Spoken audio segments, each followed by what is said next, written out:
Pai Santo, consagramos os nossos dízimos debaixo da Tua palavra, fazemos como o Senhor mandou, trazemos o dízimo à Tua casa e nós fazemos prova do Senhor. Abra as janelas do céu, derrama sobre nós bênção sem medida. Pai Santo, abre portas, faz com que tenha oportunidades de emprego, de negócios. Senhor, dá inteligência para progressão na vida profissional, dá inteligência para que profissionalmente nós possamos executar bem as nossas tarefas. Repreende o devorador por nossa causa, faça o nosso trabalho ser produtivo, a nossa vida no campo não ser estéril, e que a nossa felicidade estampada seja um modo de nós levarmos o Evangelho para as pessoas.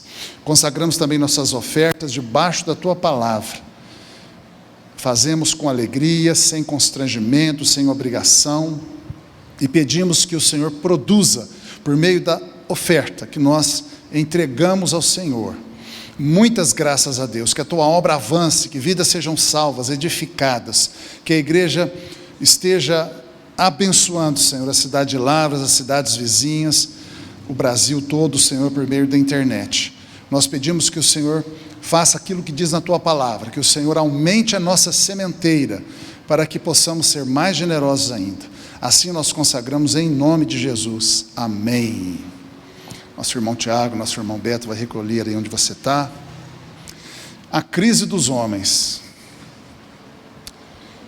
Eu estou sendo incentivado pelo meu irmão Kleber, viu, meu irmão Kleber? De estar trazendo para a igreja temas importantes, né? Assim, que às vezes a igreja fica um pouco receosa de tratar, mas que são necessários. E também por outros irmãos e irmãs aqui que têm compartilhado comigo preocupação a respeito dos tempos atuais, que nós estamos vivendo na nossa sociedade brasileira, mas mundial também, uma série de crises, né? A crise dos homens não é a única crise que existe hoje, existe crise das mulheres também, existe crise dos adolescentes, jovens, crise de famílias, de pais, relacionamento de pais e filhos, e às vezes isso é considerado um tema mais da psicologia, um tema mais para profissionais da área da saúde mental, da área de comportamento, e é como se a igreja devesse falar só das coisas da salvação, do Evangelho, mas não é assim. Se você ver a Bíblia, na Bíblia, você vai ler lá, em 1 Timóteo 3,15, uma afirmação sobre nós, sobre a igreja. 1 Timóteo 3,15 diz assim, que a igreja é a coluna e fortaleza da verdade. A igreja do Deus vivo é a coluna e fortaleza da verdade. Nós inclusive vemos na Bíblia que o anticristo vai se levantar na terra, junto com o falso profeta, para trazer o engano, depois que a igreja for tirada. Porque enquanto a igreja estiver aqui, enquanto nós estivermos aqui, nós somos a coluna e a fortaleza da verdade. Nós não deixamos o mundo estragar, nós não deixamos a mentira tomar conta, nós não deixamos o engano avançar sem limites. Nós nos posicionamos, nós como profetas, nós dizemos, isso está errado, o correto é isso, e isso não tem cerca. Nós podemos avançar em todas as áreas da vida humana com a verdade. Inclusive na área científica, se você ler a história da ciência, você vai ver que homens de Deus foram responsáveis por trazer o conhecimento científico verdadeiro, tirando o misticismo, tirando a superstição. Foram homens de Deus. Algumas pessoas pensam que o cientista, ele é uma pessoa destituída de fé ou de crença em Deus, de religiosidade. Isso é um enorme engano. Esse fenômeno de ateísmo no meio universitário, acadêmico, no meio de cientistas, professores universitários, isso é um fenômeno muito recente no mundo, recentíssimo. Se você for estudar e ver quem são os homens que construíram a ciência, todas as áreas de ciência, por exemplo, Louis Pasteur, A gente fala muito do pessoal da física, mas vamos falar de Louis Pasteur. Louis Pasteur, ele era um cristão convicto, estudioso da Bíblia. Quando você vê a biografia de Pasteur, ele conta um caso que ele estava viajando de trem entre duas cidades da França, não me lembro o nome, mas ele estava de trem viajando entre duas cidades da França, e ele sentou ao lado de um rapaz. E o rapaz, puxando conversa com ele, falava mais ou menos assim, olha, ele estava lendo a Bíblia, me esqueci desse detalhe. O Louis Pasteur estava sentado no trem lendo a Bíblia, sentou-se um rapaz do lado dele, e esse rapaz falou assim, olha, eu estou vendo aí o senhor, ele já era de mais idade, aí lendo a Bíblia e tal, o senhor não sabia que os cientistas já provaram que esse livro está ultrapassado, que as coisas que esse livro fala são mitos? O senhor não sabia que o avanço da ciência já tirou dos homens essa crença na Bíblia, que a Bíblia não é um livro mais digno de crédito como era no passado? Ela serviu no passado quando as pessoas eram mais simples, não tinham muita inteligência, muito estudo, mas agora a ciência já tornou esse livro ultrapassado.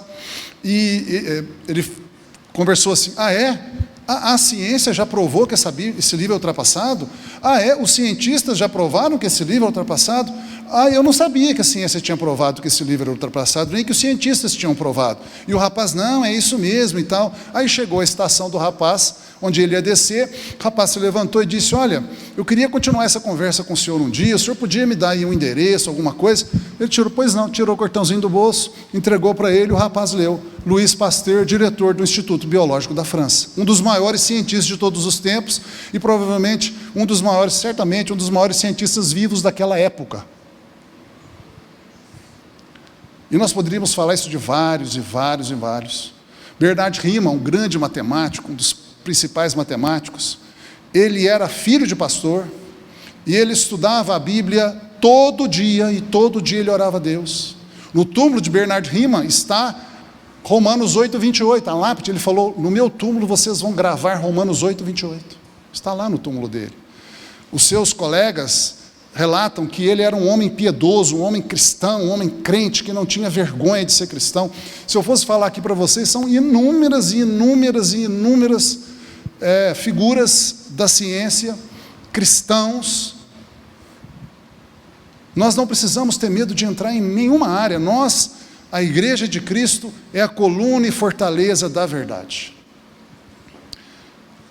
Na sede da Marinha norte-americana existe um monumento em homenagem ao descobridor das correntes marítimas. E neste monumento está um dos salmos, descrito lá. O salmo que diz que Deus colocou rios no mar. Porque este marinheiro que descobriu as correntes marítimas, que é uma das maiores descobertas para a navegação marítima, são as correntes marítimas, influencia no clima, tem uma série de valor, saber o mapeamento delas, como elas funcionam, uma série de efeitos, muito importante. Ele leu na Bíblia, nos Salmos, que Deus coloca rios no mar. Então ele, nas viagens de navio, ele ficava observando no mar. Porque se a Bíblia fala que Deus colocou rios no mar, é porque tem rios no mar e eu quero achá-los. E ele finalmente encontrou as correntes marítimas, porque ele acreditou na Bíblia. Então nós vemos assim, que nós não podemos nos furtar a entrarmos em todas as áreas de interesse humano. Nós, igreja, nós cristãos, nós podemos entrar em todas as áreas de interesse humano. Não tenha medo, não pense que a igreja ela existe só para falar de coisas religiosas e o resto são outras pessoas que falam. Então eu quero falar com os irmãos, e hoje é uma palavra para homens, mas as mulheres também, porque a hora que nós estivermos lendo aqui, as moças vão ver que tipo de rapaz é bom para casar, porque nós vamos falar o que é um homem de verdade, pela Bíblia. E as esposas podem ajudar seus maridos, orar por eles, mas a palavra é principalmente para os homens. A primeira coisa que nós vamos ver é aquilo que nós sabemos, mas nós vamos ler de novo na Bíblia, Gênesis 1, 27. Deus criou o ser humano com dois sexos diferentes.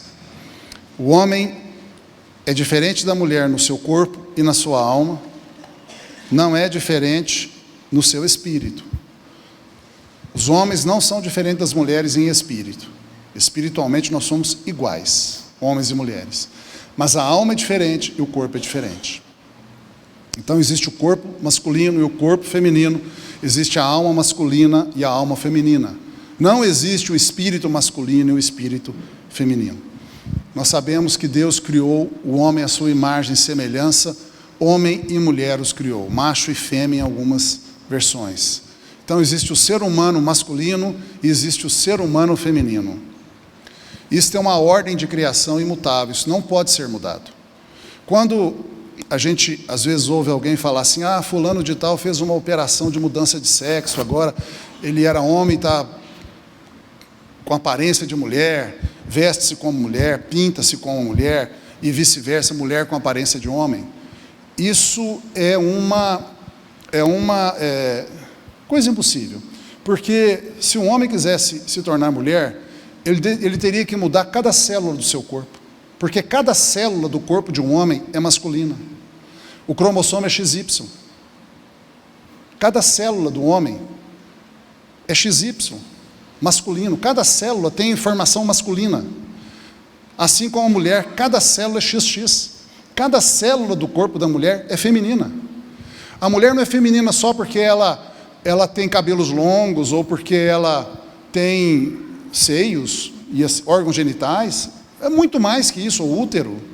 A mulher é mulher porque cada célula dela, de cada pedacinho dela, da pele e do intestino e de tudo mais que você pensar, é mulher. Assim também o homem.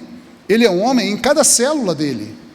Não é possível mudar isso. Então essas mudanças que as pessoas aí falam são uma loucura. Uma loucura. Uma insensatez sem tamanho. É uma ignorância de biologia. É uma ignorância de biologia. Não conhece biologia. Precisa fazer um bom curso de biologia. Não é nem uma questão de ideologia, é uma questão de biologia. Deus, ele fez uma criação separada, profundamente separada. Profundamente separada. Nós não estamos aqui diferenciando em dignidade o homem e a mulher.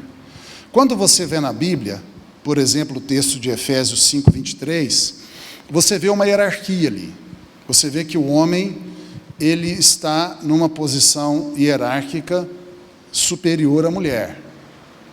Quando diz que o marido é o cabeça da mulher, isso é uma posição hierárquica. Ou você vai lá para 1 Coríntios 11:3, e você vê essa hierarquia repetida lá, até com um pouco mais de informação. Cristo é o cabeça de todo homem, isto, de todo homem cristão, e deveria ser de todo homem que tem juízo.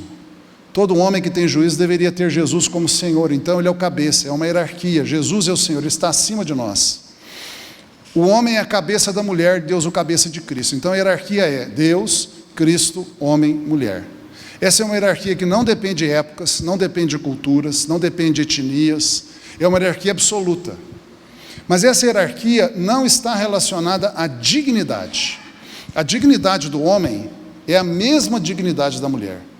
De fato, há até uma pitadinha de dignidade a mais na mulher. Porque quando você vê lá em Gênesis, quando diz lá, a gente leu, que Deus criou o homem à sua imagem, o ser humano à sua imagem, então, o homem e a mulher são a imagem de Deus. Não é só o homem que é a imagem de Deus, a mulher também é. O homem é a imagem de Deus Pai, e a mulher é a imagem de Deus Espírito Santo. Quando você vê na Bíblia as funções do Espírito Santo, você vê que ele tem funções maternas, mostrando a correspondência entre a mulher e o Espírito Santo. E você vê que Jesus disse assim: se alguém pecar contra o Pai, tem perdão. Se alguém pecar contra o Filho, tem perdão. Mas se alguém pecar contra o Espírito Santo, jamais terá perdão. Então o Espírito Santo na família divina, no Deus triuno, ele tem uma posição protegida de modo especial. Jesus disse: qualquer pecado contra o Pai será perdoado. A pior blasfêmia que alguém falar contra Deus Pai, haverá perdão. Qualquer blasfêmia que alguém falar contra Jesus, haverá perdão. Mas a blasfêmia contra o Espírito Santo não tem perdão. É o único pecado que o sangue de Jesus não lava. É a blasfêmia contra o Espírito Santo. Isso mostra que Deus colocou o Espírito Santo numa posição especial e, portanto, também colocou a mulher numa posição especial. Quando nós falamos de hierarquia, nós estamos falando de funções. As funções do homem são diferentes das funções da mulher. Então, não é uma hierarquia de dignidade, é uma hierarquia funcional. Quantos entendem isso? Isso é muito importante. Porque algumas pessoas tendem a dizer que a Bíblia é machista, que a Bíblia, ela humilha a mulher, que a Bíblia, ela coloca o homem como uma pessoa que pode dominar a mulher, como se a mulher fosse um ser inferior. Isso é ignorância da palavra de Deus. É ignorância, é calúnia contra a Bíblia. A Bíblia não fala isso. Pelo contrário, você vê principalmente no Novo Testamento a importância da mulher. Existem vários exemplos. Por exemplo, quem foram as primeiras pessoas que viram Jesus ressuscitado? Quem foi as pessoas que Deus honrou? Mulheres, só mulheres.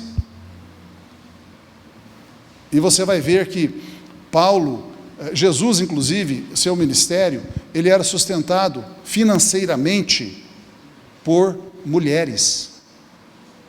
A Bíblia diz textualmente que eram mulheres piedosas e com posses que sustentavam Jesus e os apóstolos aqueles 3 anos e meio, 12 homens. O homem come muito, né? Tem que dormir em algum lugar, porque eles dormiam em hospedagens, pensões, né? Eles pagavam pela hospedagem. De vez em quando alguém hospedava de graça, provavelmente, mas às vezes eles tinham que pagar por uma hospedagem, comida, tinha que pagar. Não era toda hora que Jesus pegava dinheiro na boca do peixe, não, né? Tanto é que tinha uma bolsa lá com Judas. E quem abastecia de dinheiro aquela bolsa de Judas, né? O tesouraria do grupo apostólico. A Bíblia diz que eram mulheres, não eram homens, eram mulheres. O homem é mais pão duro? Talvez, né? Mulheres sustentavam Jesus. Você vê outros exemplos. Paulo, né? Ele lista nas suas cartas, em algumas de suas cartas, gratidão a várias mulheres que o ajudavam no ministério. Então, a mulher, ela tem um enorme protagonismo e importância. Então, é um erro falar que a Bíblia é machista e que a Bíblia, de certa forma, coloca as mulheres numa posição inferior. Há uma questão apenas de função. É como se a gente estivesse decidindo o que é mais importante no seu corpo, o seu cérebro ou o seu coração. O que é mais importante no seu corpo, o seu cérebro ou o seu coração? Importância e dignidade. Você fala, não, meu cérebro é mais importante do que o meu coração. Não é. Fica sem o seu coração.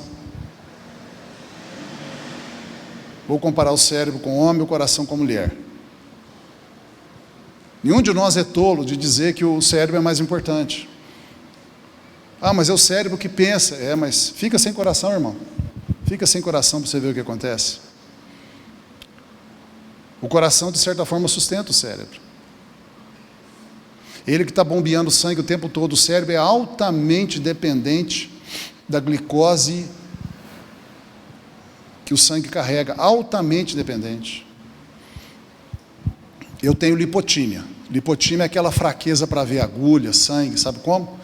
Eu não sei, irmão William, você teve dengue também, né? Quando eu fui lá tomar soro na Santa Casa e tirar um sangue, eu não sabia se eu estava sentindo mal pela dengue ou pela lipotímia. É uma bagunça ali, sabe como? Ou pelas duas. E eu lá tendo que falar para todo mundo, as enfermeiras, não é possível um homão desse tamanho, esse homão desse tamanho desmaia. Viu? Então, e um médico me explicou por que existe a lipotímia. Ele disse o seguinte, que a lipotímia é essa coisa que existe em algumas pessoas. Segundo ele, 20% da população tem isso. Não sei se você tem coragem de levantar a mão que você tem também, acho que não, né? Mas daqui tem um grupo grande, deve ter alguém que tem além de mim aqui. Não é? Sente mal com agulha, com sangue, aquela coisa. Ele me disse o seguinte, sabe por que isso existe? Porque o seu cérebro entende que você vai ser agredido, vai ter uma hemorragia muito forte, vai perder muito sangue, o cérebro vai ser afetado pela hemorragia, vai deixar de ter o seu suprimento de glicose ali. Então, o seu cérebro, ele comanda o seu corpo para desmaiar. Porque quando você desmaia, você fica na posição horizontal. E o suprimento de oxigênio do cérebro não é comprometido. É o órgão que mais tem que ser protegido no corpo, é o cérebro, porque ele não pode ficar sem oxigênio. Os outros órgãos aguentam, ele não aguenta, ou seja, de certa forma o cérebro é frágil. E ele precisa muito do coração. E não é assim, irmãos, homens aqui, nós somos frágeis ou não somos? Fica doente. A irmã Dani deve ter cuidado do nosso irmão e ele lá, porque a Nilma teve que ter uma paciência comigo, né? Porque a gente é mole. A Nilma teve dengue, eu não cuidei dela não, um pouquinho só, para não falar mentira, um pouquinho só, mas ela conseguiu se recuperar rápido. Eu fui uma moleza, né? Todo mundo sabe que homem é mole, né? A não ser algumas exceções. Assim como o cérebro precisa muito do coração, os homens precisam muito das mulheres. Efésios 5:25, ele distingue também responsabilidades, que eu vou chamar de função. Então, nós vamos trabalhar com dois aspectos. A dignidade do homem e da mulher, que é a mesma, mas as responsabilidades ou funções que não são as mesmas. Por exemplo, Efésios diz assim: homens, vocês devem amar a sua mulher. Essa é a principal responsabilidade de um homem, ele tem que amar a sua mulher. E a Bíblia diz como. Do modo como Jesus amou a igreja, a si mesmo se entregou por ela. Aqui tem um segredo. O amor do homem para sua esposa tem que ser um amor de entrega. A mulher, ela tem uma outra função ou responsabilidade, está em Efésios também, que é submeter-se ao seu marido. Mas eu não quero falar disso agora, porque o tema não são as mulheres, são os homens. Então, o homem deve ser o cabeça da sua esposa, mas deve ser também o amante da sua esposa. E nós podemos resumir o homem, a função do homem, um homem de verdade, em 4 P's. O homem de verdade é um homem de 4 P's. Ele é profeta, ele é pastor, ele é provedor e ele é protetor. O homem como profeta, ele deve ser aquela pessoa que conhece a Deus. Ele deve liderar na sua casa, junto com a sua esposa e seus filhos, o conhecimento de Deus. Ele deve ser mais interessado em estudar a Bíblia, em culto doméstico, em falar das coisas de Deus dentro de casa, porque o profeta é a pessoa que fala de Deus, traz a mensagem de Deus. Ele também deve ser pastor da sua esposa e dos seus filhos. Eu costumo dizer assim, todo homem casado é pastor. Se ele não se considera pastor, ele é apenas um mau pastor, porque pastor ele é. Casou, virou pastor. Não precisa nem ser ordenado, né? Não há necessidade nenhuma, já está ordenado pelo próprio casamento. Casou, virou pastor, irmão. Virou pastor. Tem pelo menos uma ovelha, sua esposa. Se tiver filhos, tem mais de um. É um homem que cuida, um homem que conduz, como o Salmo 23, ele leva a pastos verdejantes, a águas tranquilas, ele tem um cajado. O cajado tem dupla função, não apenas protege, mas também resgata. O homem também deve ser o provedor. É ele que é o principal responsável por sustentar o seu lar. Então o homem tem que ser trabalhador, ele tem que ir à luta, mesmo que a esposa ajude, e pode ajudar, mas ele nunca pode dizer assim, agora quem vai pagar as contas é você. Eles podem até, o marido e mulher, fazerem um acordo interno de quem paga o que se a mulher trabalha, mas isso é apenas uma questão administrativa, porque não pode, o homem não pode pesar sobre a mulher, a sua mulher, a responsabilidade de manter o lar. Ele pode ter a ajuda dela, mas não colocar nela a função de provedora. Sobre isso, eu queria comentar uma coisa sobre o hormônio chamado testosterona. O homem tem bem mais testosterona que a mulher. E por que Deus nos fez homens com muita testosterona? Bastante testosterona. Não é para a gente ficar oriçado sexualmente. Isso aí é corolário, isso aí é secundário. A testosterona é um hormônio de energia. De manhã cedo, vai começando acabando a madrugada, começando a amanhecer o dia, o sangue do homem, da mulher não, do homem, recebe uma injeção grande de testosterona, grande. Por quê? Porque o homem tem que levantar cedo e ir trabalhar. A testosterona é um hormônio de energia, de força, de pegar na enxada, irmão, entendeu? Né? Eu brinco assim, né? Se você for, não vai cair, não vai quebrar. Depois eu volto aqui. Se você for pedir uma mulher para levantar um objeto, tem que ser pesado. Esse aqui é levinho. Vamos supor que é pesado, tá? Pesa 60 quilos esse objeto aqui. Você pedir para uma mulher levantar um objeto pesado, como é que ela vai levantar?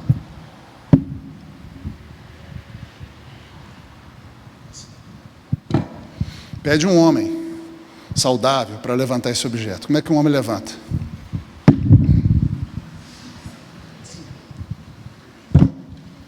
Quem que faz esse arranque? Testosterona. Por que a mulher não faz isso? A não ser que ela injete, mas aí é outra história. Uma mulher normal, por que ela não levanta assim? Porque ela não tem a quantidade de testosterona para isso.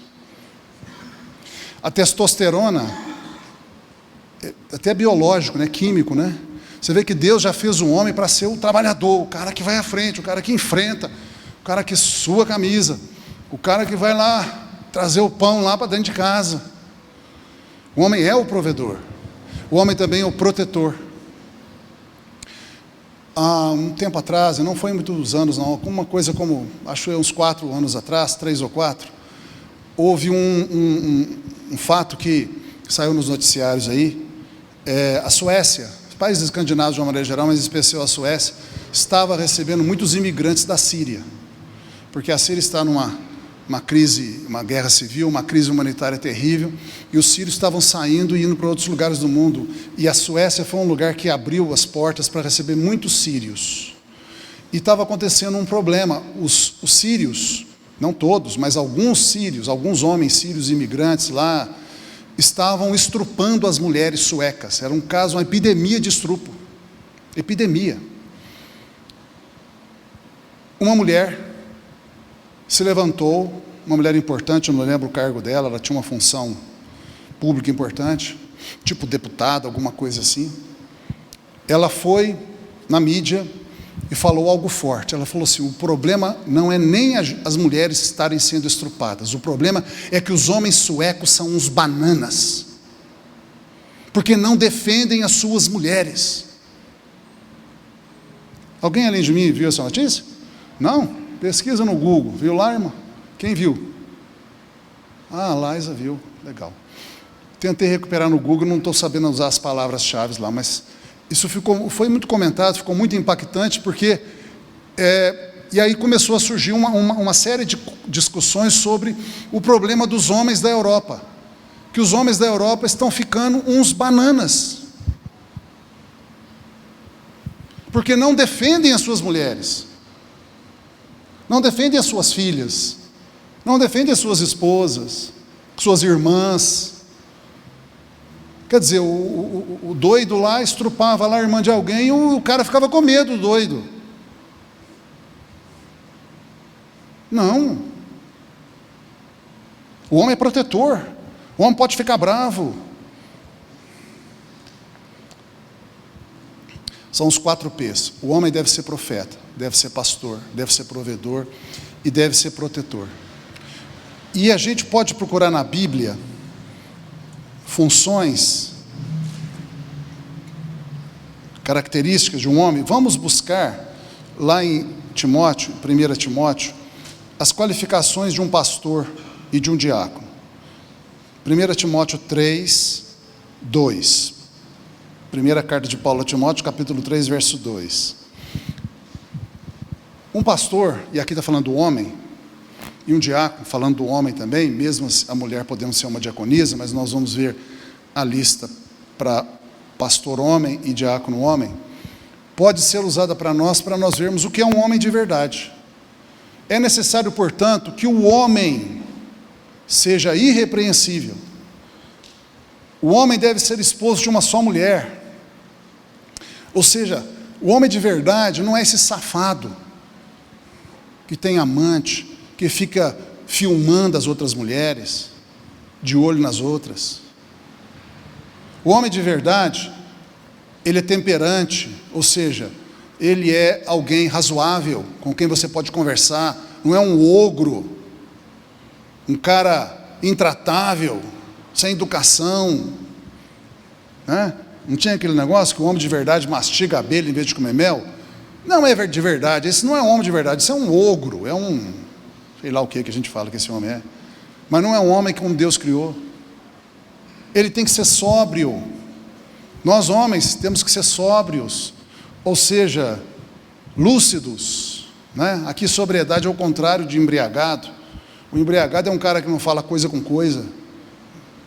O homem deve ser sóbrio, ele deve ser lúcido, deve ser coerente na sua fala, modesto, hospitaleiro. Alguém podia dizer, não, isso aí é mais para pastor mesmo. Irmão, eu acho que o homem pode ser hospitaleiro, apto para ensinar.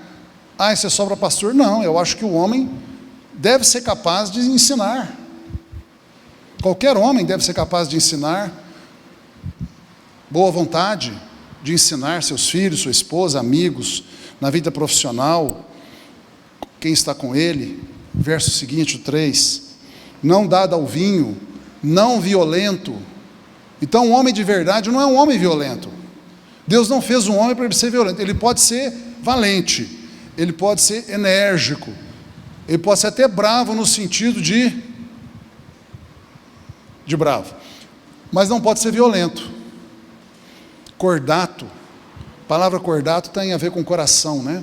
O homem de verdade é uma pessoa, tem algum grau de sensibilidade emotiva, né? Cordato, inimigo de contendas, não avarento.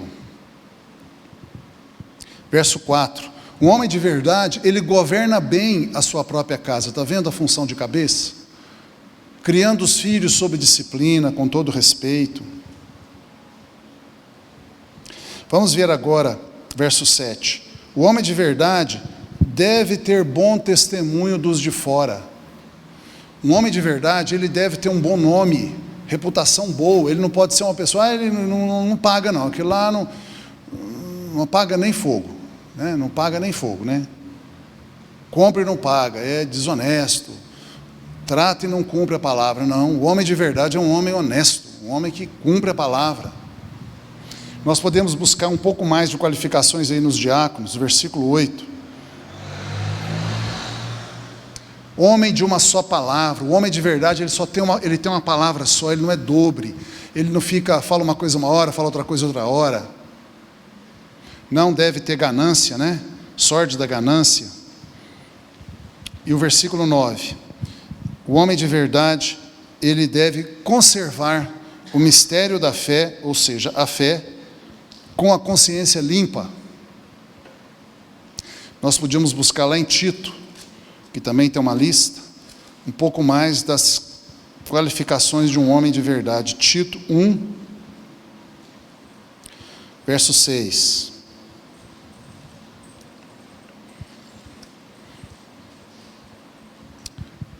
O homem de verdade deve ser irrepreensível. Paulo já falou isso para Timóteo. Verso 7.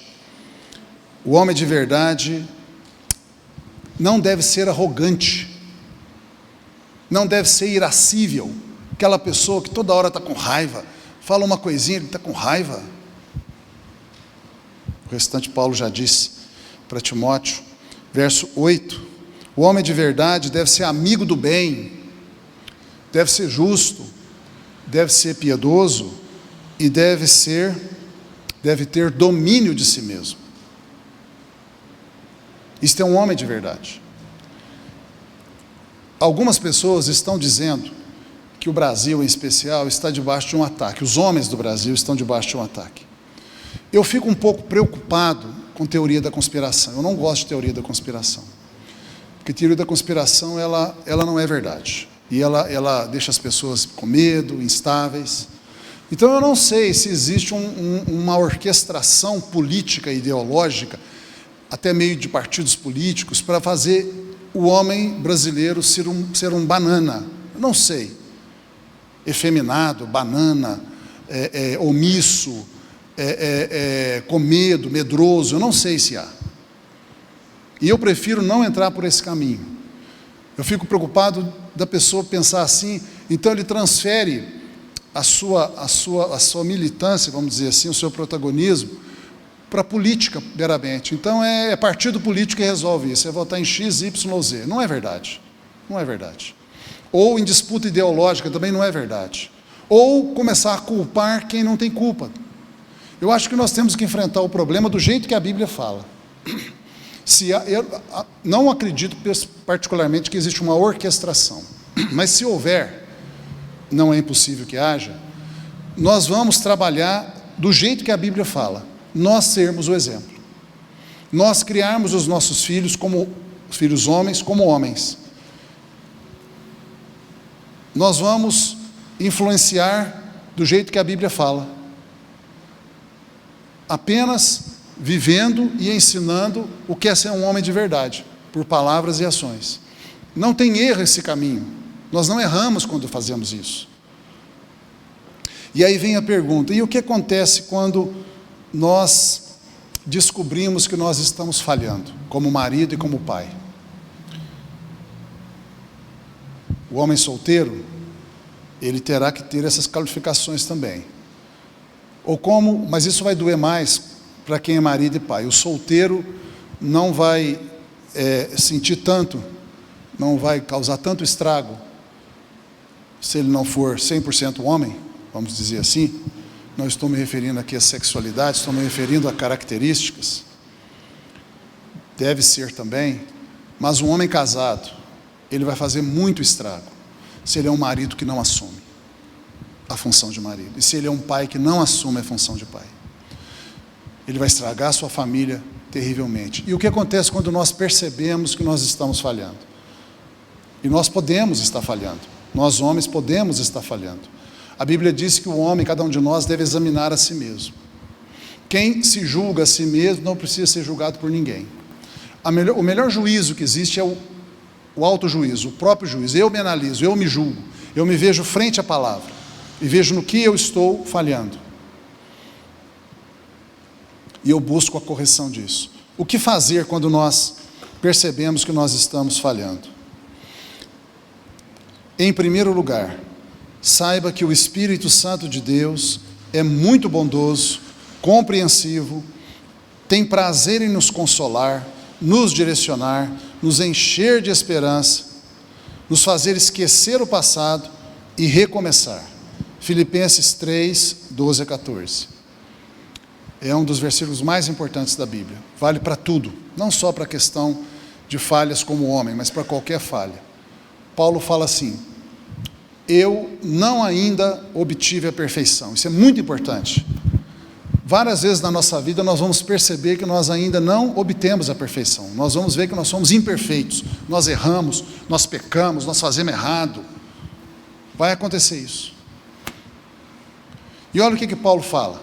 Quando acontecer isso, não fica desesperado, desanima de tudo, chuta o pau da barraca, mete o pé no balde. Não faça isso.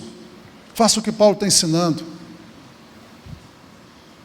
Versículo seguinte, 13.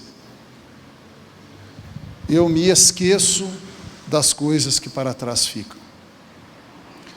Quando a gente percebe que nós estamos falhos, não vale a pena ficar remoendo essas falhas do passado. Eu fiz isso, que absurdo. Eu fiz aquilo. Como é que eu pude fazer isso? Como é que eu pude fazer aquilo? Não faça isso, isso é a sua destruição. Provavelmente foi isso que Judas fez. Ficou remoendo os seus erros e acabou se matando. Esqueça as coisas que para trás ficam. Nós temos que aprender a deixar as coisas para trás. Faz um corte na sua vida, corta essa bola de ferro, de culpa. E olha para frente, avançando para as coisas que diante de você está. Eu errei como pai, eu errei como marido, eu errei como homem, estou errando, eu vou mudar. Eu vou agora olhar para o alvo de ser um bom marido, um bom pai, um bom homem. Peça a Deus sabedoria. Tiago 1, 5 a 8. Esse é um versículo muito forte. Se alguém necessita de sabedoria para ser homem, peça essa sabedoria a Deus, que a todos dá liberalmente e nada lhes impropera. Numa outra versão, você pode mudar para nós? Pode pôr corrigido. Se alguém necessita de sabedoria, peça a Deus, que a todos dá liberalmente e não lança em rosto. Por que Deus não lança em rosto? O que a Bíblia está falando? Se você chegar assim, ó Deus, eu preciso de sabedoria para ser um bom marido e um bom pai, Deus não vai falar assim, você não presta, não vou te dar, porque você é mau, você já errou demais. Deus não faz isso. Deus não lança no nosso rosto as nossas fraquezas, as nossas culpas, os nossos erros para nos negar.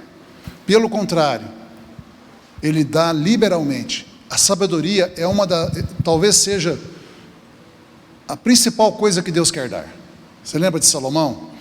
Salomão pediu a Deus o quê? Deus falou, pode me pedir o que você quiser, o que você quiser eu vou te dar. O que Salomão pediu? Ser o homem mais rico do mundo? Foi isso que ele pediu? Quem lembra? Quero ser o homem mais rico do mundo. Ter muito dinheiro, poderoso. Foi isso que ele pediu? Se ele tivesse pedido, Deus daria. Não, eu quero a cabeça dos meus inimigos, todos, está aqui aquelas cabeças, tudo na minha frente aqui, para mim reinar sozinho, absoluto e em paz. Se ele tivesse pedido, Deus daria. Ele pediu sabedoria. Ele foi humilde e falou, eu não sei governar esse povo. É muito grande, é muita gente, é uma nação inteira, é um país, e eu não dou conta. Eu sou praticamente uma criança ainda. Deus, me dê sabedoria. O que Deus disse? Porque você me pediu sabedoria, o melhor de todos os pedidos. Eu vou te dar a sabedoria que você pediu, a riqueza que você não pediu, a cabeça dos seus inimigos que você não pediu. Se você tivesse me pedido, eu te daria. Eu me agradei tanto de você me pedir sabedoria, que eu vou te dar ela e tudo mais que você não pediu também. Então, quando o Tiago fala isso, eu acho que ele tinha em mente Salomão. Peça sabedoria. Eu faço isso o tempo todo, irmão. Irmão, eu faço isso há anos e anos e anos e anos e anos e anos. E eu peço sabedoria até para as coisas de ciência, sabe? Até para as coisas de ciência. De vez em quando a gente está na área de ciência, tem umas coisas difíceis, né? Eu falo, meu Deus, me dá sabedoria para isso aqui. Ele dá até para as coisas de ciência. Deus encheu o Olibe e quem que foi o outro lá? Com todo o espírito de artífice para fazer toda a obra de engaste, de madeira. Quer dizer, isso aí não está restrito apenas às coisas espirituais, isso vale para tudo. Se você está desempenhando o seu serviço e você não está fazendo bem feito, não aprende, não é excelente, fala, Deus, me dá sabedoria no meu serviço, na minha vida profissional, Ele vai te dar. Peça a Deus sabedoria. Deus, eu quero aprender a ser pai e ser marido. Eu quero aprender a ser homem. E Deus vai te dar. Terceiro lugar, busque aprender sobre o assunto. Participe de congressos, cursos, converse com pessoas, leia livros, busque na internet. Eu fiz um curso de marido e pai. Tive essa bênção. Eu, recém-casado, eu fiz um curso de como ser marido e como ser pai. Eu conversei com o pastor Osias Ferreira Lima, pastor da primeira igreja batista de Lavras. Eu ia casar, cheguei e disse, pastor, me ensina a ser marido? Ele me ensinou um monte de coisa. Irmão, nós temos que ser humildes, falar, eu não sei, me ensina. Abra o seu coração. Se alguma coisa está difícil, pratique aquilo que Tiago também fala. Confessai os vossos pecados uns aos outros para serdes curados. Nós conhecemos 1 João, confesse seu pecado a Deus para Ele te perdoar. Mas às vezes nós estamos com um problema, a gente confessa a Deus, Deus perdoa, mas eu não fico curado. Ou seja, eu não fico resolvido naquilo. Então, não é mais para confessar a Deus, irmão, você já confessou a Deus, tudo tinha que confessar, já te perdoou, tudo tinha que perdoar. Agora você tem que procurar uma pessoa madura, amiga, e falar do seu problema com essa pessoa. Não fica sozinho não, fala do seu problema com essa pessoa. Olha, eu tenho um problema nessa área, me ajuda, eu não consigo. Tudo, viu? Tudo mesmo. Pode procurar uma pessoa madura, amiga de verdade, pode abrir o seu coração em tudo. Tente, até dar certo. Tentou, deu errado? Tenta de novo. Tentou, deu errado? Tenta de novo. Tentou, deu errado? Tenta de novo, até dar certo. E tenha fé em Deus, porque você vai conseguir. Amém? Eu queria convidar você para fechar os olhos agora. Todos os irmãos e irmãs. É uma palavra para os homens. E é o momento em que a gente vai buscar praticar essa palavra. É uma introspecção. Não tenha medo, não desespere. Se dentro de você alguma coisa está aí sacudindo, está aí mexendo com você, isso é muito bom. Isso é de Deus, isso é a operação do Espírito Santo. Se você está percebendo que precisa mudar, se você está arrependido, está doído aí por dentro, está vendo que é com você essa palavra, isso é de Deus para você, irmão. Isso é de Deus, é de Deus. Quando uma palavra incomoda a gente, é porque ela é para a gente. E eu quero convidar você para você começar o novo tempo da sua vida, um concerto definitivo. Vamos começar com 1 João 9. Você não precisa falar qual é o problema, você vai apenas, te convido apenas a repetir junto comigo. Nós vamos pedir ao Senhor perdão. Perdão porque falhei como marido, como pai, como homem. Falhei nisso, falhei naquilo. Você pode repetir comigo dizendo assim: meu Deus, eu errei, eu falhei como marido, falhei como pai, falhei como homem, e eu quero mudança, Senhor. Receba o teu perdão, receba a purificação da iniquidade, e peço ao Senhor que o Senhor me ensine pelo teu Espírito Santo a viver estas coisas.